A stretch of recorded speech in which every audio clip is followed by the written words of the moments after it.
In today's FC286 tutorial, I'm going to show you the best possible game settings post-patch to improve your performance in FUT Champions, division rivals, and take more wins. If you wanna buy the cheapest FC286 coins on the market, make sure to visit mmloexp.com and use Crossy at checkout for 8% off. Check the link in the description down below. 2 months into FC286, 5, 6, 7 patches later, it is time to talk about my updated version of the game settings.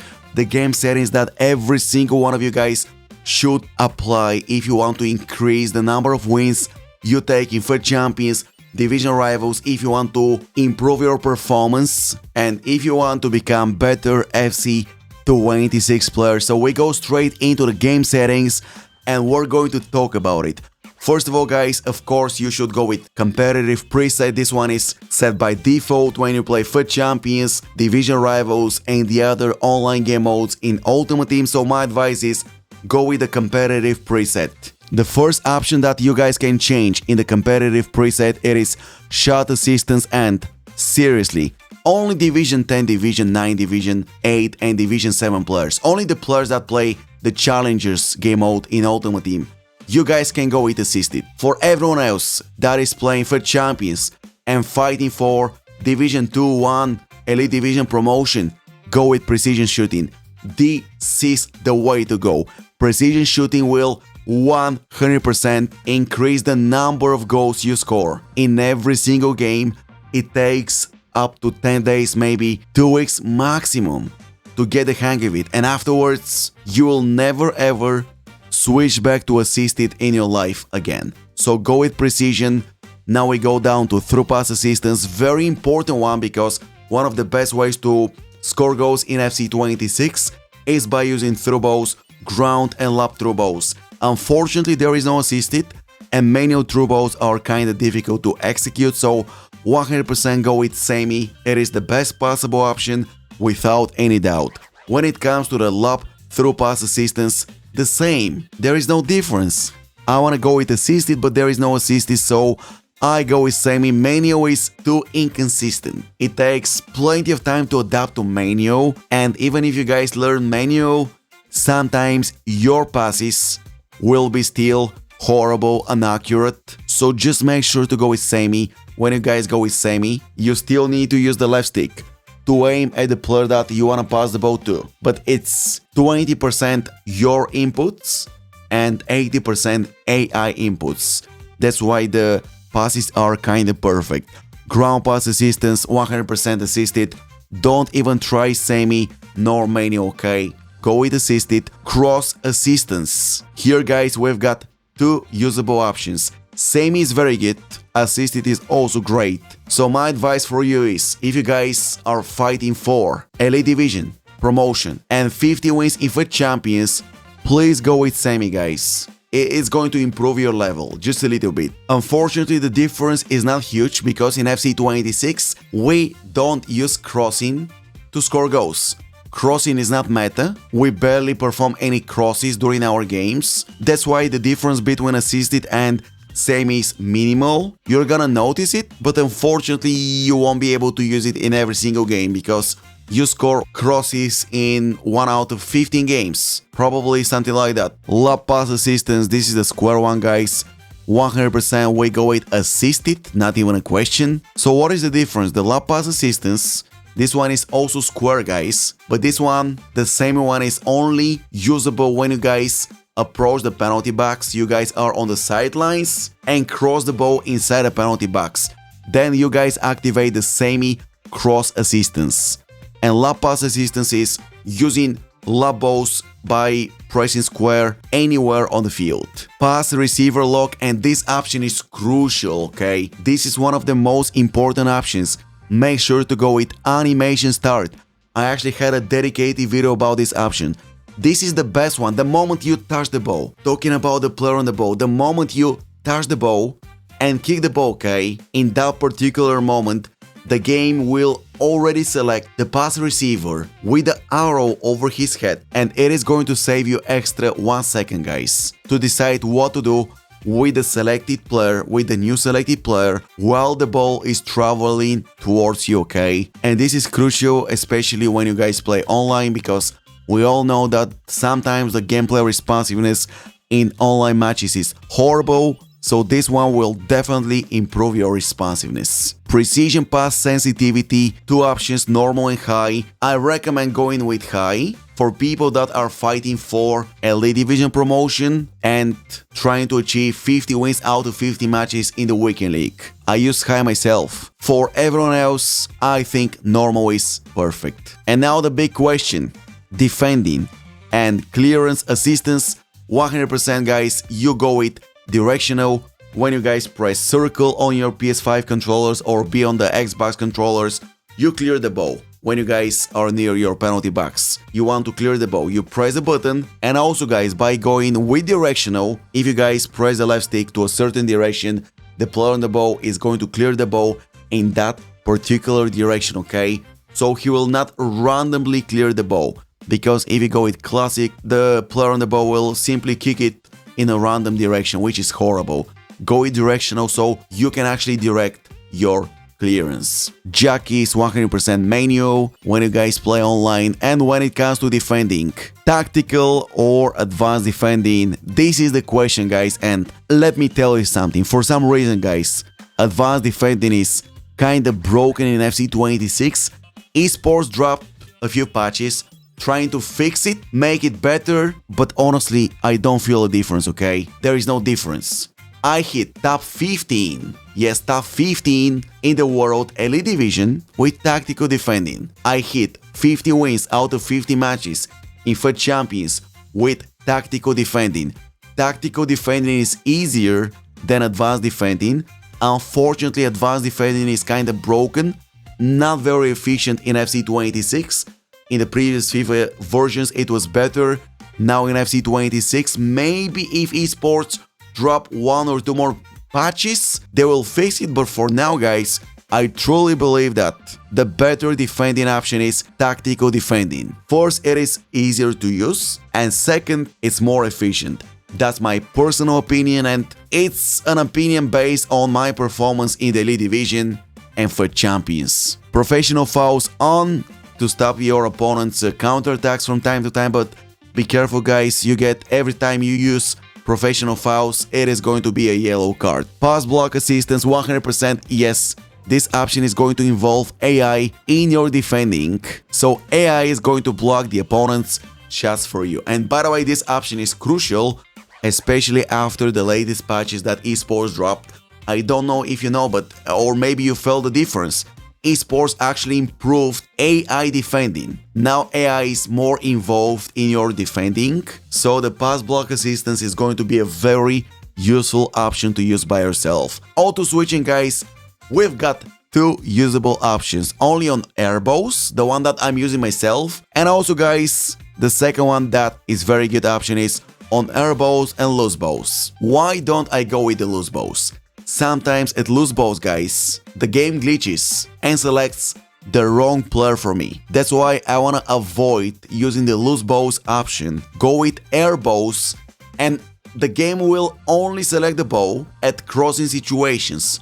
Corner kicks, goal kicks, lob passes from your opponent, clearance from your opponent towards the middle of the field, and so on. Only when the ball is in the air. For any other case, you guys select the players by yourself using L1 on your controller or by flicking the right stick. Auto switch, move assistance, in my opinion, you guys should go with none. You don't want the player that you just selected to keep moving towards any direction. You want him to stop immediately and start performing your own commands. Maybe you're gonna press left stick so he can start moving in a certain direction, or press X to pass the ball. It all depends on the certain situation, but go with none. Right stick switching 100%. We go with classic. Right stick switching reference player relative 100% yes. This one is so confusing. I don't advise anyone to go with ball relative. So go back to player relative and we go down to the right stick switching sensitivity. From my own experience while playing FC 286, It all depends on your gameplay responsiveness. Let me explain. If your gameplay responsiveness is very good, if you don't have delay, if your players perform all of your commands, make sure to decrease this one to 1, even 0. If your gameplay is perfect, if you guys play with 510 ms, you don't need right stick switching sensitivity to be more than 0 or 1. However guys, if you find it difficult to move, if you guys have button delay, make sure to increase this one to 7, 8, 9, even 10. Because sometimes, unfortunately, when you play, especially on PS5 and Xbox, the game ignores your right stick switching commands. Even if you guys flick the right stick to a certain direction, nothing happens because of the responsiveness being horrible. And by using 10, you will eventually select the player that you wanna select. Next player switching, I go with classic, of course. I don't like the other two options. The classic one, been using this one for over 20 years, best possible option. Reaction time, calibration, in my opinion,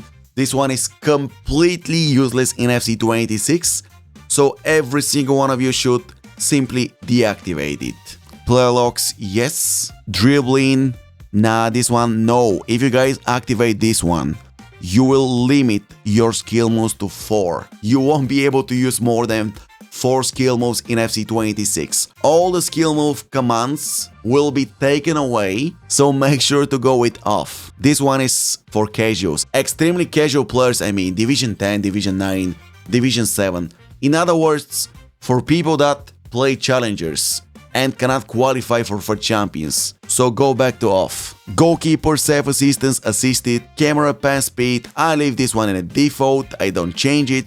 You're not going to feel any difference. Just go with default. Analog sprint off, of course, 100% off. If you guys activate this one, your player will not start running with his maximum pace, depending on how hard you guys press the right stick, not right stick, R2 or RT button on your controller. So make sure to deactivate this one, and the moment you start pressing the right trigger on your controller, your player will start running with his maximum sprint speed.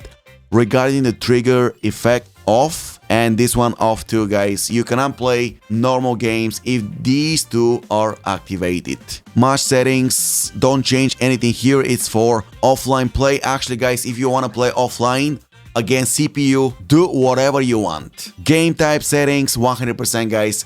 You go with competitive, best option for the best possible response time while playing online games, guys. The other option, authentic, is going to make your gameplay much slower. CPU sliders, I don't advise you guys to touch this one. Camera, regarding camera guys, best possible camera in my opinion, before patches, after patches, remains the telebroadcast. PowerShot zoom off in my opinion, it looks horrible when this one is activated and it is going to confuse you guys during your matches. Go down to custom camera settings, 20 and 0.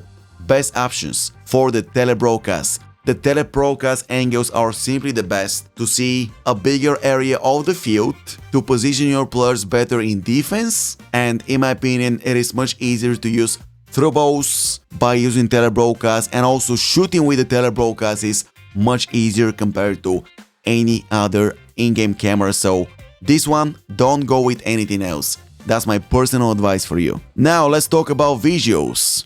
And I'm only going to mention, guys, the important ones. Score clock, drop down, deactivate this one. You don't want to see it during your matches.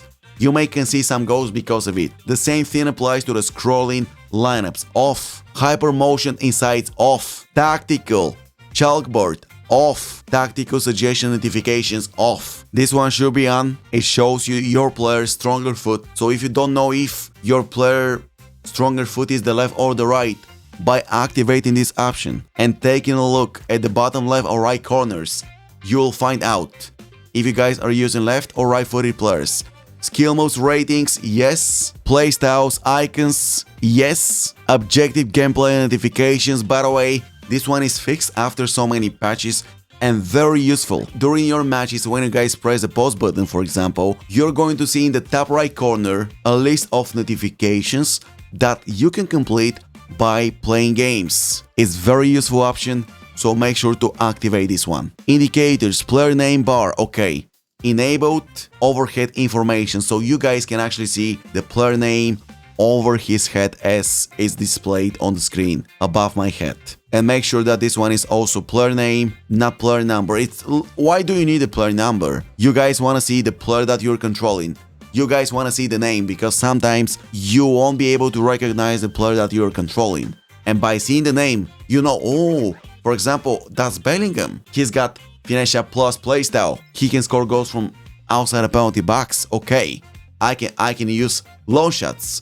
That's why checking your player's name is very, very important. Moving down to another important one, guys. Playstyles. This one off, 100% off. Please don't use it. It adds extra delay to your gameplay, unfortunately. Teammate contain indicator, by the way, on. Next player switch indicator on. ID indicator off, because we want to see the players' names over the head, guys. And oh wait, the precision pass visuals on. Precision shot visuals on. And this is pretty much everything that is important, guys.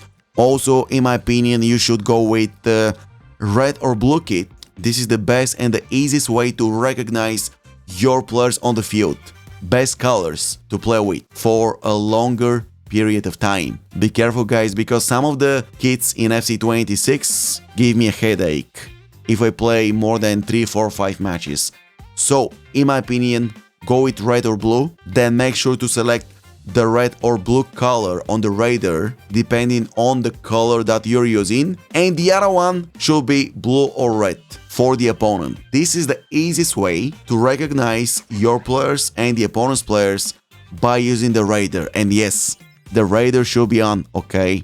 The radar is very, very important to use in every single game that you play to position your strikers in a better way or close the gaps in defense by using the right stick when you guys don't see your defenders on the screen, but you guys can see your defenders on the radar. Audio, I'm not going to touch anything, it's personal preference.